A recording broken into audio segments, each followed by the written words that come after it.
തെന്നിന്ത്യൻ സിനിമാ ലോകത്തെ ഒരു കാലത്തെ ഏറെ തരംഗം സൃഷ്ടിച്ച നടിയാണ് സിൽക്ക് സ്മിത. ഇപ്പോൾ സിൽക്ക് സ്മിതയെ കുറിച്ച് സംസാരിക്കുകയാണ് ഖുശ്ബു. സിൽക്ക് സ്മിതയെ പോലെ സ്വന്തം ശരീരത്തിലും ലുക്സിലും അത്രയും കംഫർട്ടബിൾ ആയിട്ടുള്ളൊരു സ്ത്രീയെ ഞാൻ കണ്ടിട്ടില്ലെന്ന് ഖുശ്ബു പറയുന്നു. താൻ അവരുടെ വലിയ ആരാധികയാണെന്നും ആദ്യമായി സ്മിതയെ കണ്ടപ്പോൾ താൻ വാവൊളിച്ചു നോക്കി നിന്നിട്ടുണ്ടെന്നും ഖുശ്ബു പറഞ്ഞു. സ്വന്തം ശരീരത്തിലും ലുക്സിലും അത്രയും കംഫർട്ടബിൾ ആയിട്ടുള്ള സ്ത്രീയെ ഞാൻ കണ്ടിട്ടുണ്ടെങ്കിൽ അത് സിൽക്ക് സ്മിതയാണ്. ഞാൻ ഇപ്പോഴും അവളുടെ ആരാധികയാണ്.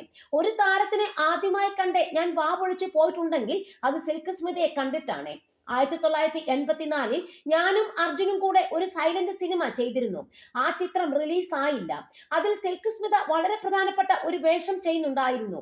ആ സിനിമയുടെ സെറ്റിൽ വെച്ചാണ് ഒരു താരം വരുന്നതിൽ ലൊക്കേഷനുള്ളവർ മൊത്തം ടെൻഷൻ ആകുന്നത് ഞാൻ ആദ്യമായി കാണുന്നത്. മാഡം വരുന്നു എന്ന് പറഞ്ഞ് അവരൊക്കെ ആകെ വെപ്രാളപ്പെടുന്നത് കണ്ടിട്ടുണ്ട്. വേഗം അവിടെ ഒരു കസേര കൊണ്ടിട്ടു, അതിലൊരു ടവൽ വിരിച്ചിട്ടു, അതിനടുത്തായി ഒരു മേശയിട്ട് അവർക്ക് വേണ്ടതെല്ലാം ഇട്ടു.